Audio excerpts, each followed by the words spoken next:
What's going on, Dolphins fans? Kyle Krabs. Victory Monday for the Miami Dolphins. Today's episode is dedicated to Miami's 30-15 win over the Houston Texans. So let's dive in. You are Locked On Dolphins, your daily Miami Dolphins podcast, part of the Locked On Podcast Network, your team every day.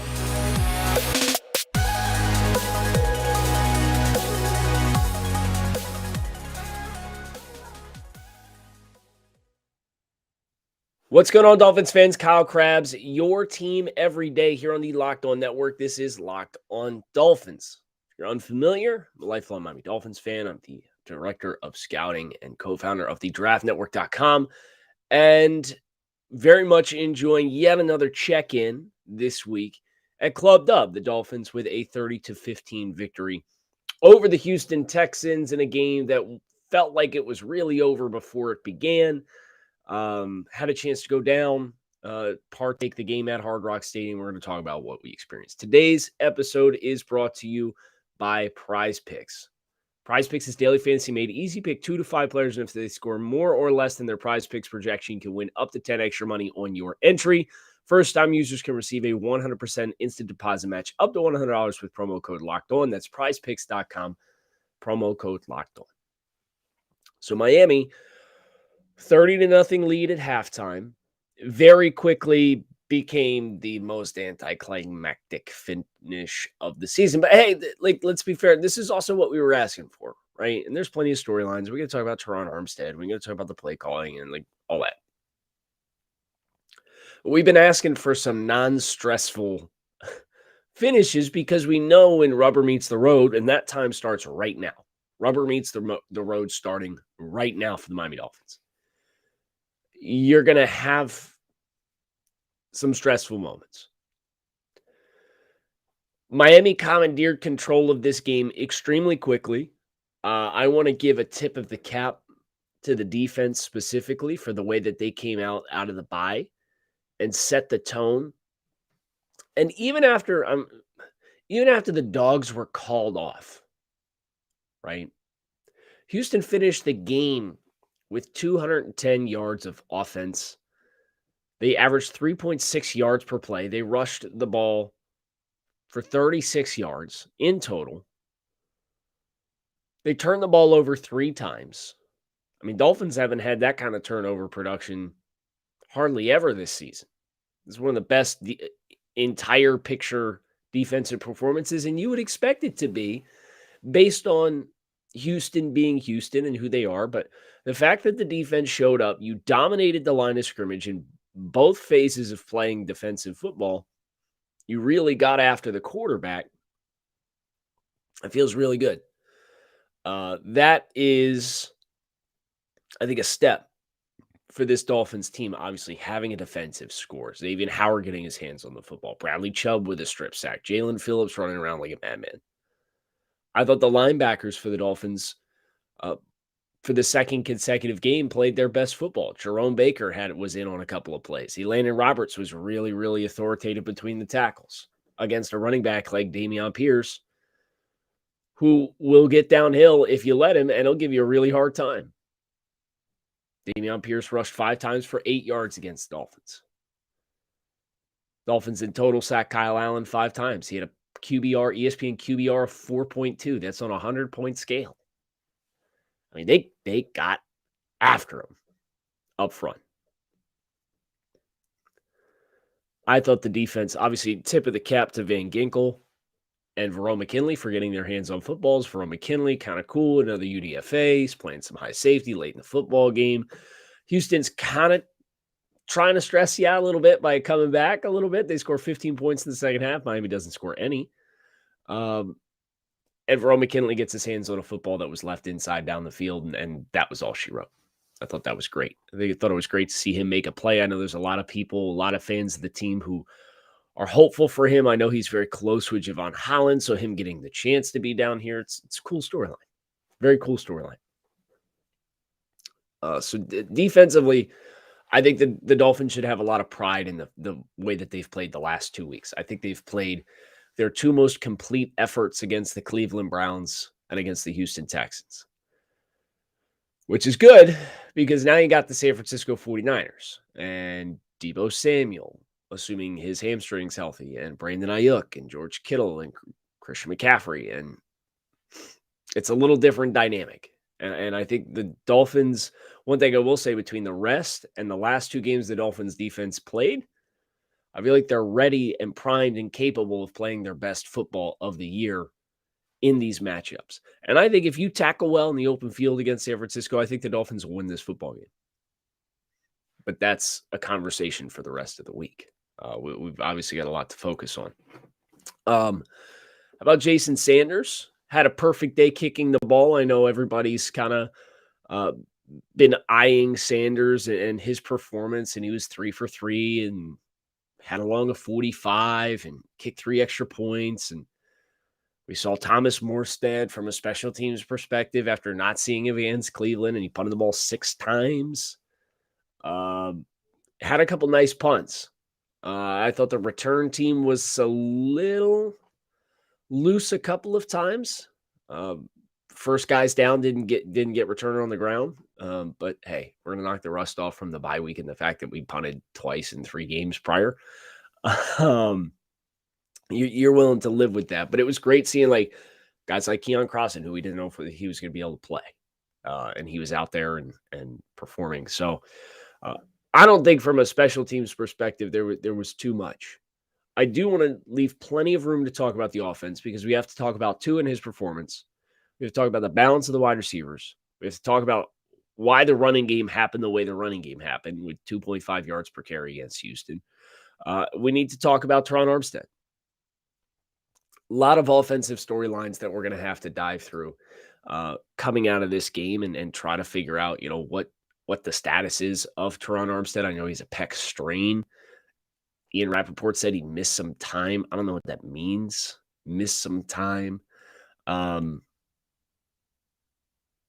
before we get into all that, before we open up that can of worms, today's episode of Locked On Dolphins is brought to you by Audible. Audible is releasing a slate of new football podcasts that we're sure you're going to love. Find Block Forever now, wherever you get your podcasts. Block Forever is a brand new podcast from former NFL All-Pro Ryan Khalil and Audible. Khalil takes the conversation about football to the next level, giving football fans an insider's look at the game through the eyes of the greatest players and personalities of all time. You'll hear Christian McCaffrey talk about his love-hate relationship with fantasy football, and Juju Smith-Schuster give his most honest opinions of other players and positions across the league. New episodes of Block Forever will be recorded and released each week ahead of Thursday Night Football, available for free on Audible or where you get your podcast. Catch the full Block Forever series available anywhere you get your podcast, available everywhere. Now, Audible, get in the game. So offensively, let's start with Teron Armstead. He left the game, and the Dolphins promptly gave up a lot of pressure pretty quickly, and Tua Tagovailoa got knocked around a little bit, and he almost took points off the board. And then it wasn't soon after that Skylar Thompson came in and played the rest of the game. Tua got 2 series in the second half.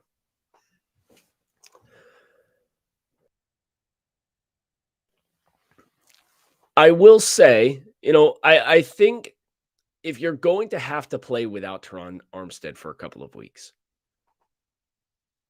it doesn't have to look as bad as what it felt like it was on Sunday against Houston. But we're going to have to do the thing. And do the thing. You're like, what's that, Kyle? If Brandon Shell played the last 6 weeks at right tackle, and then he comes back out of the bye and is the swing tackle because Austin Jackson is back as the starting right tackle, and then Teron Armstead goes down. I understand from a continuity perspective and the buildup of the week or the extended time of practice and game planning and the conversion effort that's been put into Austin Jackson playing the right tackle spot. But if Teron Armstead's going to go down and you know that Brandon Shell can play right tackle and you need Shell and Jackson to play in the game, I would put the guy who's played sufficient at right tackle back at right tackle instead of your only other sample size of Brandon Shell playing left tackle this year was against the Jets, and it was his worst game of the year. So if you're going to have to play without Teron Armstead, I'm going to put Brandon Shell back at right tackle where he's played sufficiently well for 6 games, and I'm going to take Austin Jackson and put him at left tackle. And I understand you'll hear left side of that line. It's a little scary. Sure, it's a little scary with Robert Jones and Austin Jackson. But if you're going to have to play without Teron Armstead for a couple of weeks with quote-unquote missing some time, you know what Brandon Shell is a swing tackle. And he ain't it. He's a right tackle only. He's played right tackle like exclusively his NFL career. And you can get by with him. So I'd put him there. And then I would take Austin Jackson. And unfortunately, year 3's kind of been a stinky experience for Austin from the sense that, and this is assuming whatever he tweaked is okay. But you're going to have to bounce around. You're behind the 8 ball. You missed the first half of the season.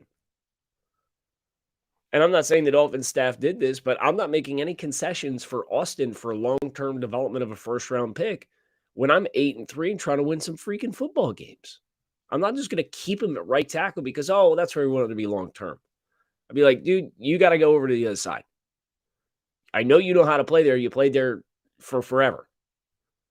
I know you can do it. You know who we know can't do it? Brandon. So Brandon's going to stay at right tackle. So I don't think I'm not freaking out. Obviously, I'm hoping we see Teron Armstead as soon as possible because there's no question the line is exponentially better when he's on it, even at like 70% Teron Armstead. But I'm not freaking out about Tua taking the kind of hits that he did there as soon as Armstead left the game and be like, wow, we have no chance to move the ball. I think you do some things differently from a personnel standpoint. I think you do some things differently from a schematic standpoint. I thought it was very interesting that both Tua and Mike McDaniel fell on the sword for the protection breakdown, saying Tua said, the plays that I picked didn't put those guys in good spots. And Mike McDaniel said, we were way too aggressive and we did not put our tackles in good spots. So, and you could tell that as that game wore on, Miami, they wanted to continue to be aggressive passing the ball, right? Tua passed the ball 36 times and he had over 275 yards passing the first half. And Tua missed effectively the last 25 minutes of the football game, 20 minutes of the football game, and he passed the ball still 36 times. 8.3 yards per attempt, 299 yards, 1 touchdown, sacked 4 times, pass rating of 96.9, QBR, that ESPN metric out of 100 of 82.8. It's a strong performance from Tua. Nice job on the off-script stuff, made a couple things happen. Had the one scary hit where he kind of got his legs rolled up on. Tua said he was fine. But that's a realm in which if you're going to have to live without Teron for any period of time, that snap to whistle, that timeliness of those decisions, it's going to have to speed up. You're not going to be able to give teams the chance. And if that means that you don't push the ball down the field and you're a little bit more horizontal for a few weeks, okay, I'll put all the eye candy in the world on it. Nick Bosa is going to be tough to block, regardless. Khalil Mack's going to be tough to block, regardless. We'll see if Von Miller's available for the Bills or not. But just reflecting on week 12 and Tua Tagovailoa and time to throw, 2.64. Can we get a couple games where we're in the 2.3s and 2.4s and just really remove all doubt? Everybody's hurting on the offensive line right now across the league. It's just the unfortunate reality of the business. And I'm hopeful that we'll see Teron soon and that the pec strain is nothing worse and that it doesn't offer too big of a hang up for Tehran. But the number one thing for me is I think it's apparent you're playing Brandon Shell way out of position to put him at left tackle, especially when you know what the product looks like at right tackle. So that for me is a big thing coming out of this game that I hope that we see them do differently with San Francisco. We obviously have the 2-week road trip, but I thought the offense really found its rhythm early. They started this game very fast, of course, with they moved the ball in bunches. Stalled out on the first drive, went 59 yards. They had good field. They won the field position battle like the entire game. Took advantage of a short field, but like Houston getting -3 yards in their first 2 drives while Miami scored on both. It's been an element for Miami that I think, especially the first September, October, we talked a lot about starting field position. And like the Dolphins had like the worst starting field position of any team in the league just because they weren't getting quality contributions from their special teams. And the defense was a bend but don't break defense. So the defense would bend and buckle down, and then, okay, now you got to go 80 yards. Well, scoring drives 39, 59, 3, 72. Defensive touchdown, 71 on the first half. I made the mistake at the stadium of tweeting 50 burger incoming when the Dolphins scored the defensive touchdown to score 27. Silly old me. And you know I was indeed at the stadium because my voice sounds like what it sounds like this morning. It was fun. It was a fun game. I was really surprised that they did not get the run game going. And you didn't have Raheem Mostert, so we knew that coming in. Jeff Wilson finishes with 13 for 39 in the touchdown. Gaskin was in 6 for 17. Skyler scrambled 6 times and got 5 yards. I was surprised they finished with 66. And I know it kind of stabilized itself a little bit towards the end when they were looking to run the clock and whatnot. And I was glad that we got a chance to see some Dolphins players selectively removed from the game so that you could do the thing we talked about last Friday, which was get some valuable reps for less experienced guys and guys that aren't high up on the depth chart. You love the fact that the defense didn't put you in a position where you had to put the starters back out there if they kept giving up points. And that was something that was acknowledged by Tua. He said, I was ready to come back in if I had to try to close this game out because they were getting ready to try and make it a 1-score game there at the very end. And it did not come to that, thank goodness. But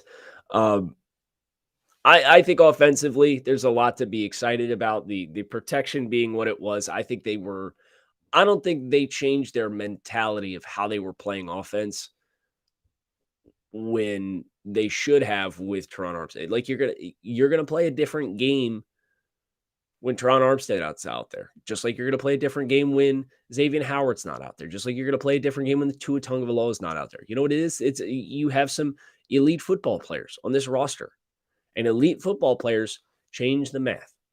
And changing the math is a really big thing for me, especially with Draft Network and doing player evaluation. When I'm scouting college players, I'm asking myself, how does this guy change the math and the dynamics of the game?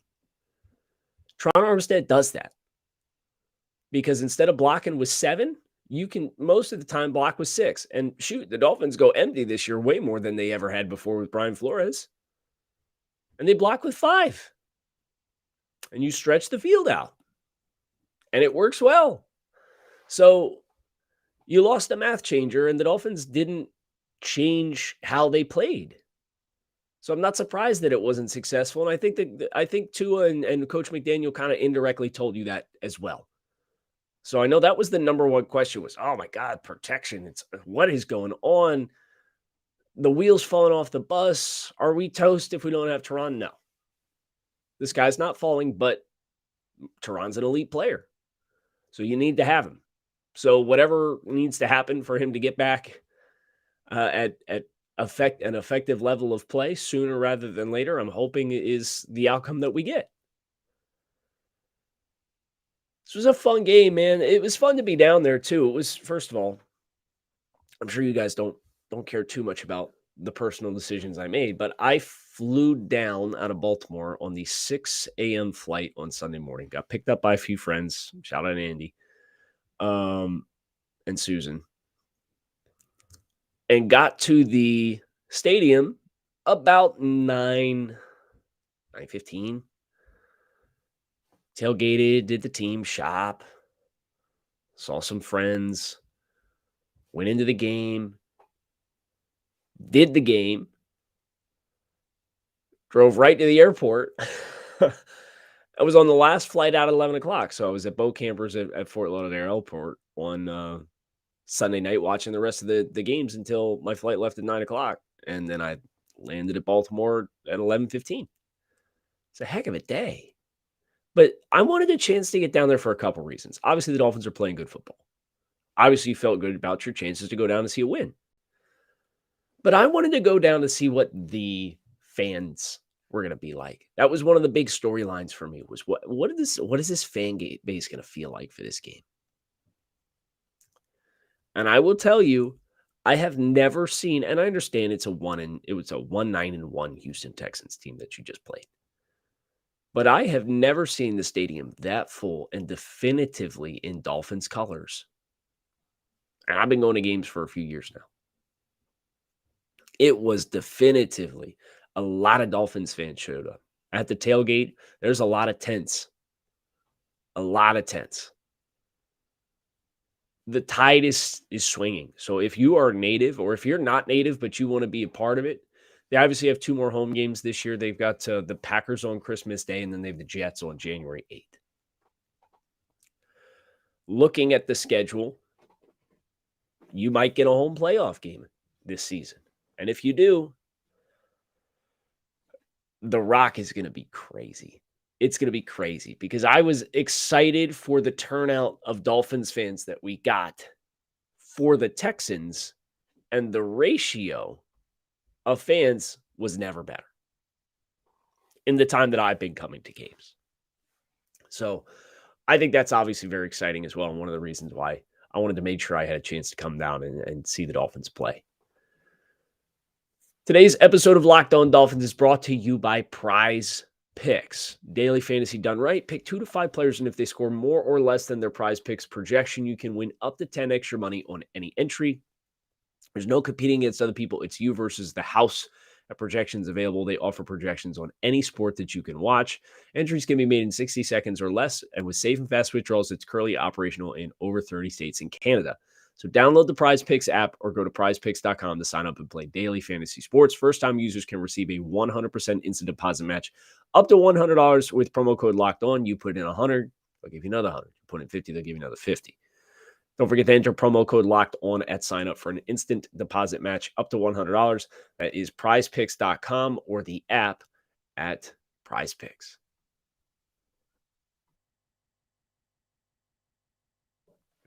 So, bringing this thing to a close. Shout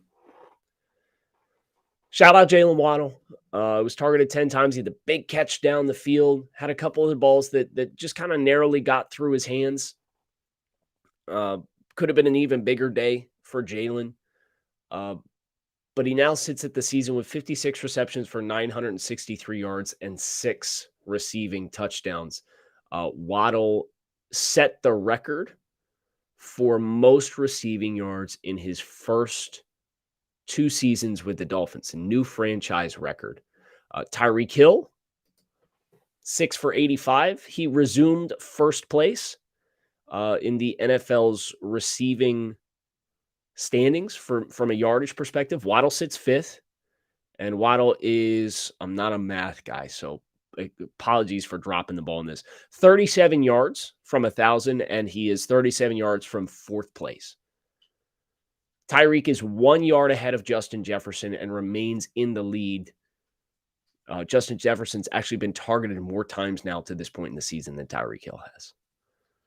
Tyreek Hill still out in front, 1 yard advantage. So those two guys stirs that straw to drink for you offensively, of course. Tua Tagovailoa with his 299-yard performance is shattering all of his personal bests. From a passing leader's perspective, Tua sits 13th in the NFL in passing yards with 2,564. The passing leaders, Patrick Mahomes, has 3,585. So to put that into a little bit better perspective, because obviously Tua missed time, Tua is 5th in the NFL in yards per game. Patrick Mahomes, he's 4th. Joe Flacco does not count. Joe Flacco, who's played 3 games. So Mahomes with 325, Josh Allen, 289, Joe Burrow, 287, Tua Tagovailoa, 284. And that number would be even higher if Tua didn't miss more than a half of the Cincinnati game. So it's 19 touchdowns now to 3 interceptions. Tua sets the franchise record for most consecutive pass attempts without an interception. It looked like he had one thrown early in the second half, but the defense got called for defensive pass interference. So a couple significant hurdles for the Dolphins as far as marks and metrics. And for Tua, to now be 2,564, when you put that in the perspective of what he's done for his career, he's 89 yards away from setting a new single season career high in passing yards. And he's played in 9 games. He's set a career high in passing touchdowns in a single season with 19 already.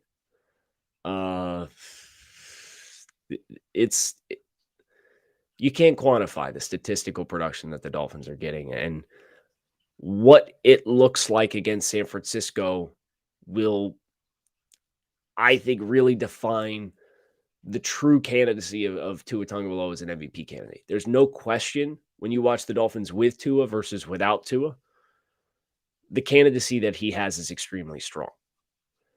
But for the voters to vote for Tua, he has to keep the exact level of production that he has had over the last 6 weeks, and he's got to do it for the next. And if he does, he's got a real chance to win the MVP. And he has a legitimate argument right now for that award. That's why he's second in the voting, or second in the odds. I hope we see it.